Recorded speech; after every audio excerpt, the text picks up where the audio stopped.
50 এটা মোৰ ফোন আহিল আহি পেলাই তেনেকুৱা লুনা ব্ৰাদাৰ্ছৰ এক্সিডেণ্ট এটা হৈছে আপোনালোকে ইমাৰ্জেঞ্চি লৈ আহিলোঁ আহি পেলাই এতিয়া ডক্টৰ লগ পালোঁ ডক্টৰ ক'লে স্পট হৈছে অন স্পট ডেথ হৈছে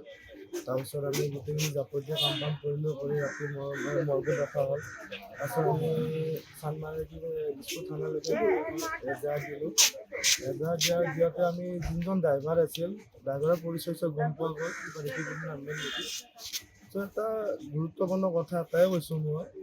ৰাতি 11টা বজাত আমি থানাত থাকোঁতে যোনজন ইনভেষ্টিগেশ্যন আয়োজন তেখেতে ড্ৰাইভাৰজনৰ কণ্টেক্ট কৰিছে ড্ৰাইভাৰজনে তেখেতক কৈছে কি হ'ব মই ওচৰতে আছোঁ মই পলোৱা নাই মই আপোনাৰ ৰাতিপুৱাই হাজিৰ এতিয়া চাওক এতিয়া এজন যদি ক্ৰিমিনেল এজনে যদি পুলিচ বিষয়াক যদি কয় মই নিজে যে হাজিৰ হ'ম তাতছে লাভ লগা কথা কি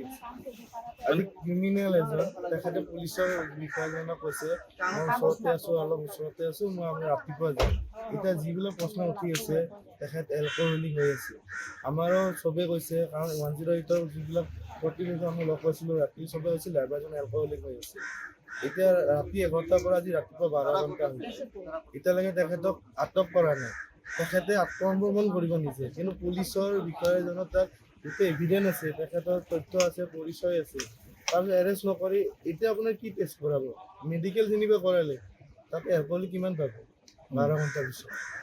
আজি যদি সেইজন মানুহ যদি কালি এলকহলিক 17 বা 18% আছিল আজি 12 ঘণ্টাৰ পিছত 2% বা 3%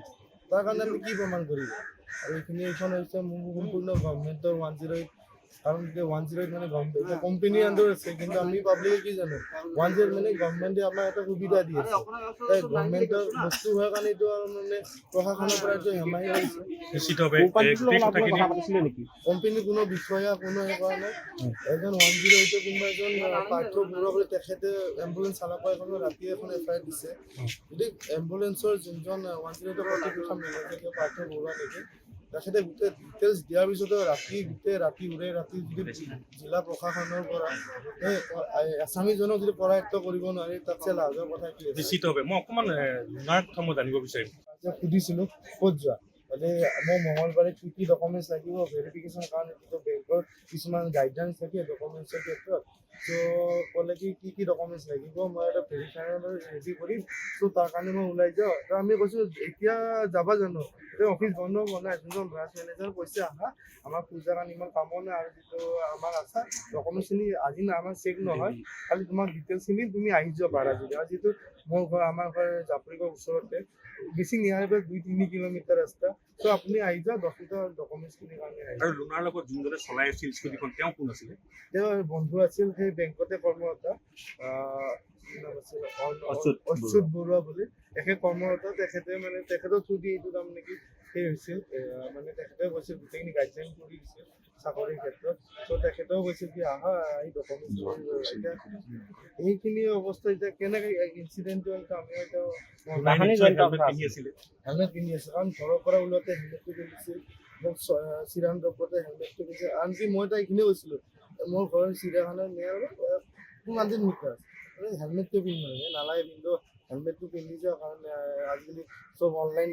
ৰাস্তাত কেমেৰা অন হৈ থাকে ফাইন কাটি দিব ত' হেলমেট পিন্ধি ওলাই আছিল এইটো ভুল সামান্য 108ত চালকখনৰ কাৰণে আৰু এটা মই ৰিকুৱেষ্ট কৰিছোঁ জিলা প্ৰশাসনক যদি সঁচাই যদি আপোনালোকে এটা ন্যায় দিয়ে যোৱাকালিতে আপোনাৰ ইমান ডাঙৰ এটা ইনচিডেণ্ট হোৱাৰ পিছত আজিলৈকে আপোনালোকে 12টালৈকে আছাম কৰায়ত্ব কৰিব নোৱাৰে নিশ্চিতভাৱে